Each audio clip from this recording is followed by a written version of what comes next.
Jurisprudence. We should know what is jurisprudence. Jurisprudence there is no universal or uniform definition of jurisprudence because law is the subject matter of jurisprudence and there is no uniform definition of law. Another reason is people throughout the world have different opinion, ideologies and belief. So jurisprudence is a very vast subject. Jurisprudence is derived from Latin word jurisprudentia. It is made up of two words, juris plus prudentia. Juris means law and prudentia means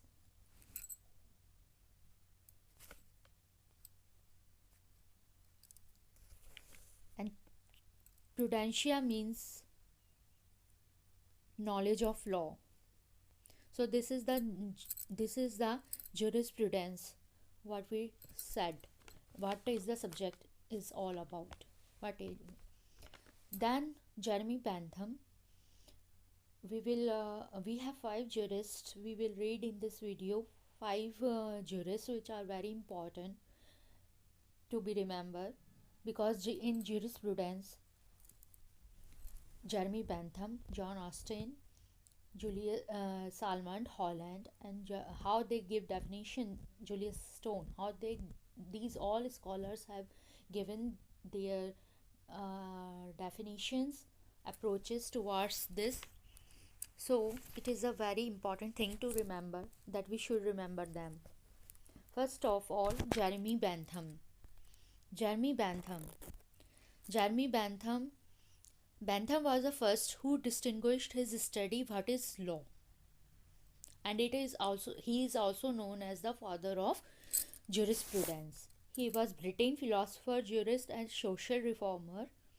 Bentham was the first who distinguished his study what is law into two parts: law as it is, expository approach, command of sovereign, and law as it ought to be, censorial approach, morality of law.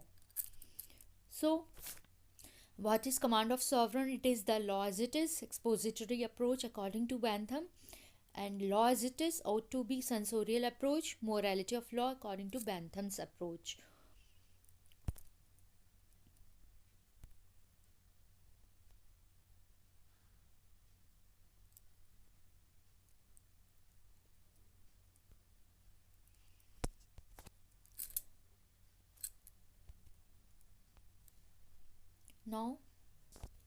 Now it is John Austin. Bentham is regarded as founder of doctrine of utilitarianism. How much pleasure or pain does the law bring? It gives. Man is basically a pleasure seeker, we know. He was also basically is in favor of laissez-faire, which means minimum interference of the law in economic life of citizen.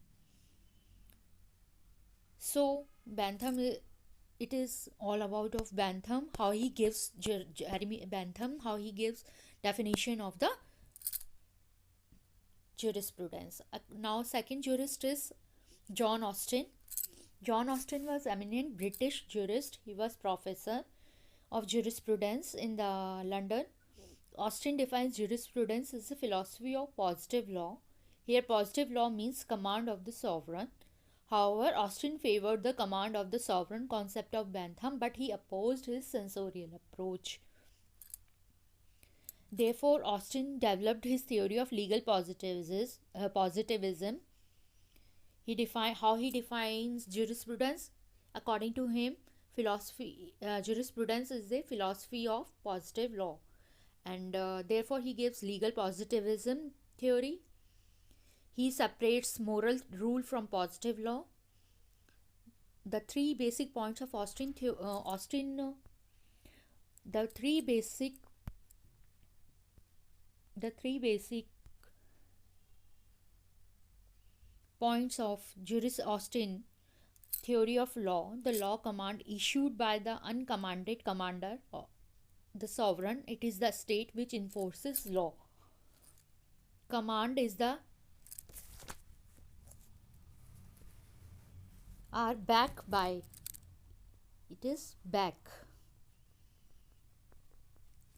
Commands are backed by threats of sanctions. Third, a sovereign is one who is habitually obeyed. So, according to Austin, sovereign is the supreme commander who is being habitually obeyed. Now, we'll come into Holland. Holland defines jurisprudence as the formal science of positive law. He defined the term positive law. He said that positive law means general rules enforced by the state. He simply added the word formal in Austin's definition. Formal here means that we only study the form and not the implementation. According to him, how positive law is applied is not the concern of jurisprudence. According to Holland, how positive law is applied is not the concern. How is it is implemented, it is not the concern, but it is the form, it is the actual material contents of law that matters. Jurisprudence is not concerned with the actual material contents of law, but only with the fundamental conceptions. Right? I hope it is clearing your concept, students. Therefore, jurisprudence is formal science, and he defined in the words of formal science.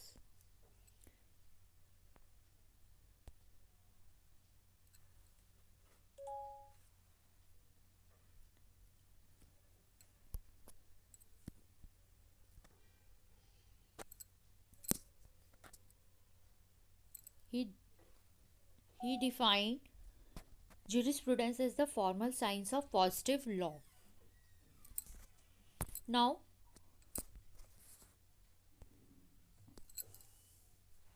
we will jump into Salmond. Salmond defined jurisprudence as the science of first principle of the civil law. How he defines jurisprudence is the first principle of civil law. He divided jurisprudence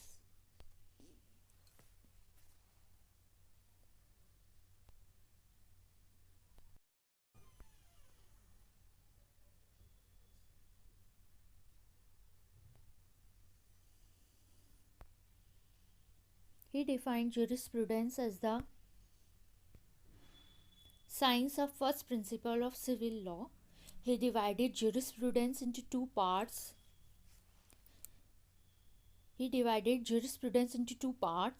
Generic and specific.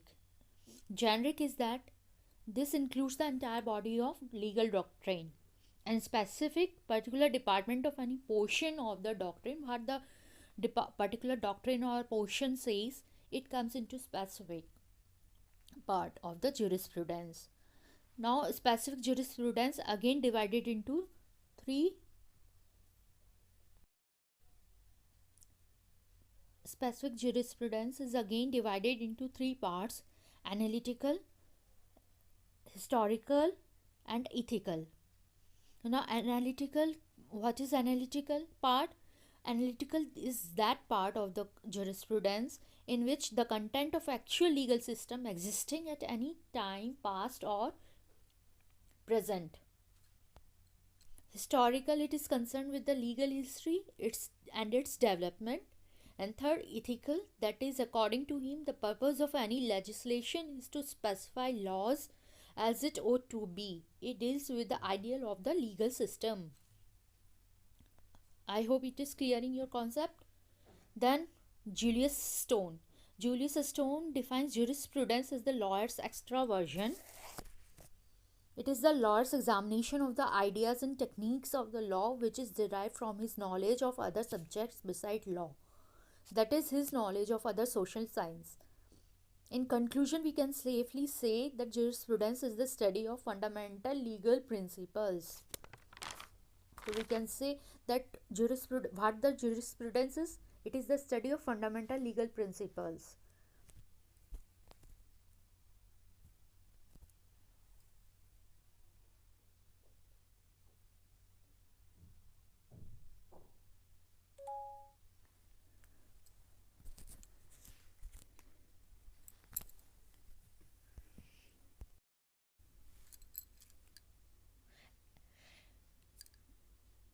today we will read Sources of Law, Salmond. According to Salmond, there are two main categories of the sources of law: formal sources and material sources. What are the formal sources? It refers to the statutes or the final decisions of the court. What the court decides finally refers to the formal sources. What are the material sources? These do not dictate the validity but influence the matter of law. What the matter of law is, it is influenced by material sources. The material sources are further subdivided into two types: legal sources and historical sources. What are the legal sources?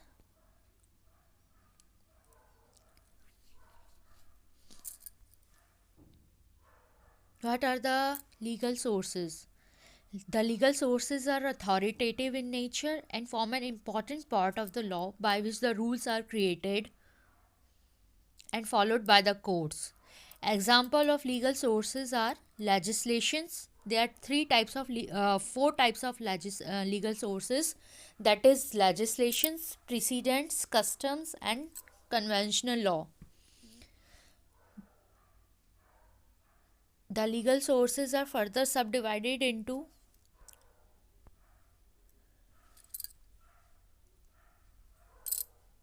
four types of law sources, that is legislations, precedents, customs and conventional law.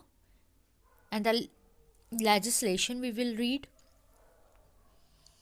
The legislation is of two types: supreme legislation and subordinate legislation.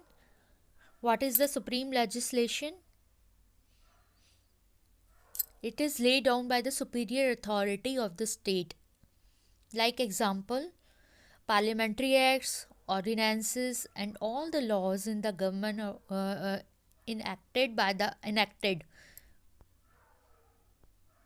the governor of a state is known as supreme legislation. Here it should be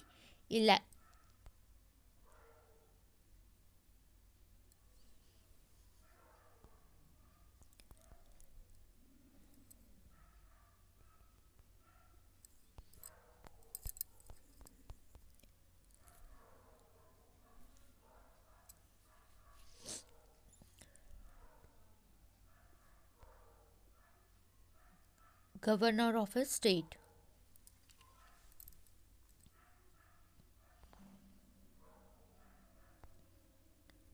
Fourth slide goes to the subordinate legislation. It is enacted by the subordinate authority and not by the sovereign state, which is who is superior. Examples: what are the examples of subordinate legislations? Rules, orders, notification released by the municipal authorities. What are the municipal authorities or high courts are the examples of subordinate legislation? What they release notices in the form of notices, rules, orders, they all come into the subordinate legislation.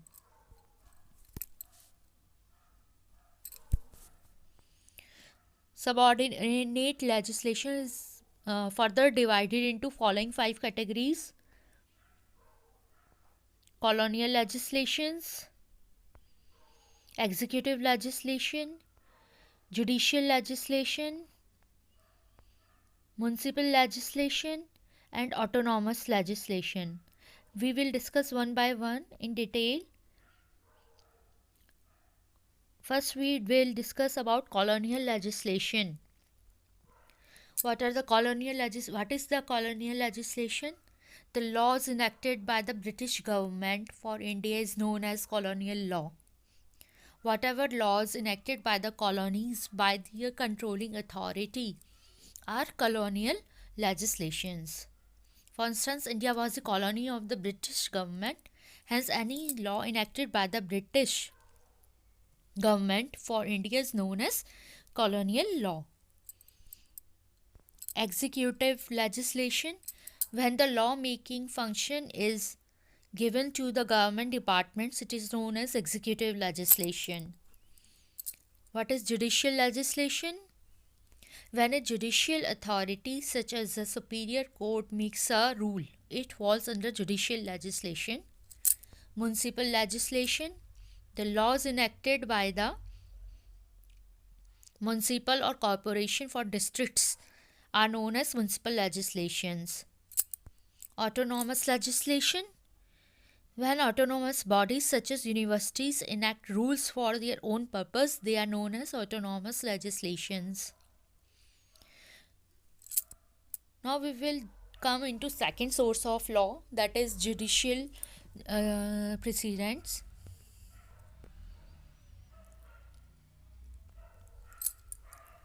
Being an essential source of law, the origin of precedent can't be traced to customs. They are not even as modern as legislation. The judgment of the court is known as precedent. It is the right of implied legal principles. It is based on the doctrine of stare decisis, which means that all cases must be decided alike.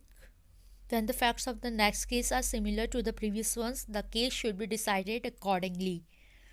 Understood? I hope this is clear in your concept, students. This principle ensures uniformity in decisions and there are no biases in the decisions made by the court. It also saves time for the judges and ensures certainty in their decisions. Again, there are four types of judicial precedents: original precedents, declaratory precedents, authoritative precedents, and persuasive precedents. What are the original precedents? Original precedents are those precedents, the decisions that make laws. In this, new laws are created and applied in several legal matters. Second, declaratory precedents: when the above set of laws that are formed in the original precedents are applied or followed in legal matters, then it is known as precedents, legal declaratory precedents. Authoritative precedents: the decisions of the superior court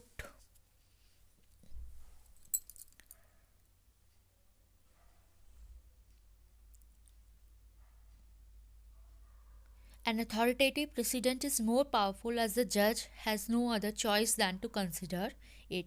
It does not matter whether the judge accepts it or not. For instance, the decisions of the superior courts, such as the Supreme Court, are always authoritative precedents. Authoritative precedents are further categorized into absolute precedents and conditional precedents. Now, fourth one is persuasive precedents. A persuasive precedent does not come with a compulsion to follow the judgment given by the judge. He can refuse the precedent. For instance, the High Court decisions of a state act like persuasive precedents in the other high courts.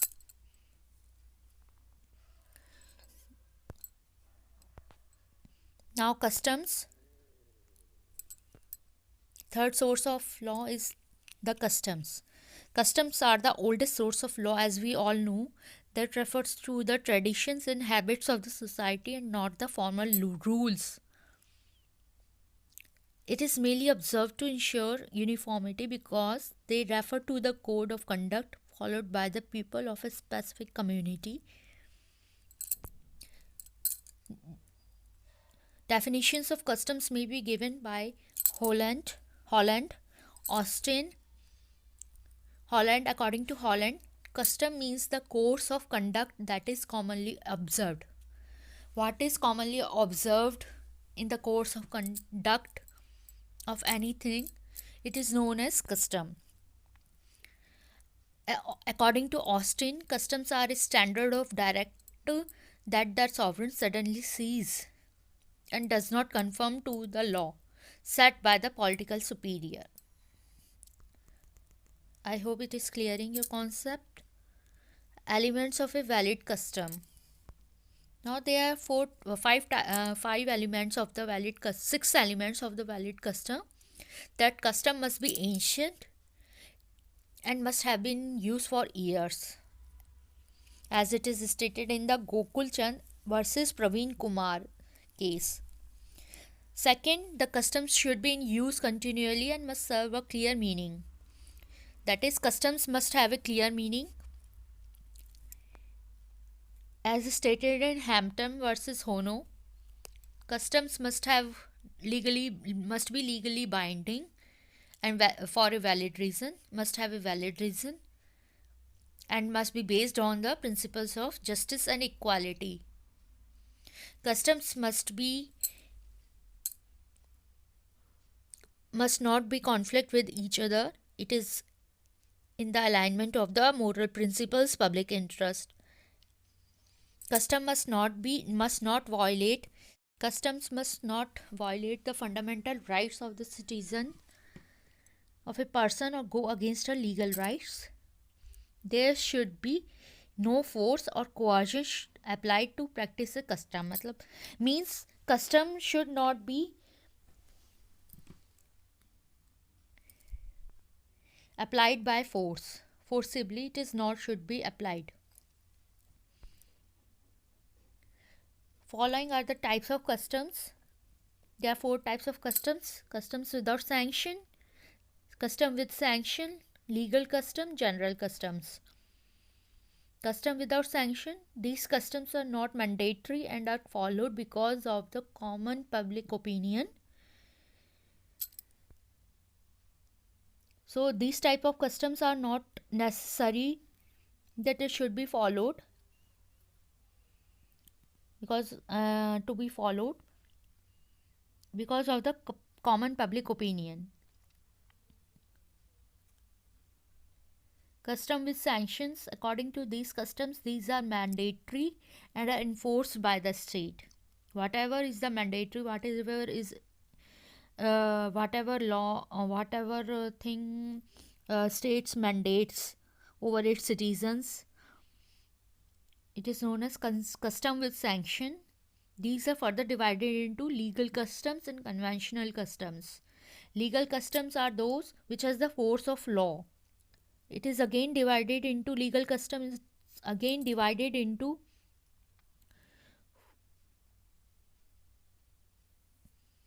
two types of customs: general customs or local customs or special customs. General customs are applicable throughout the country, while local customs are applicable in a specific area or region. Now, conventional law, that is the fourth and the last source of law. Conventional law is applicable to the parties in a trade or an agreement. For instance, the agreement between the landlord and a tenant are the conventional law, sources of conventional law.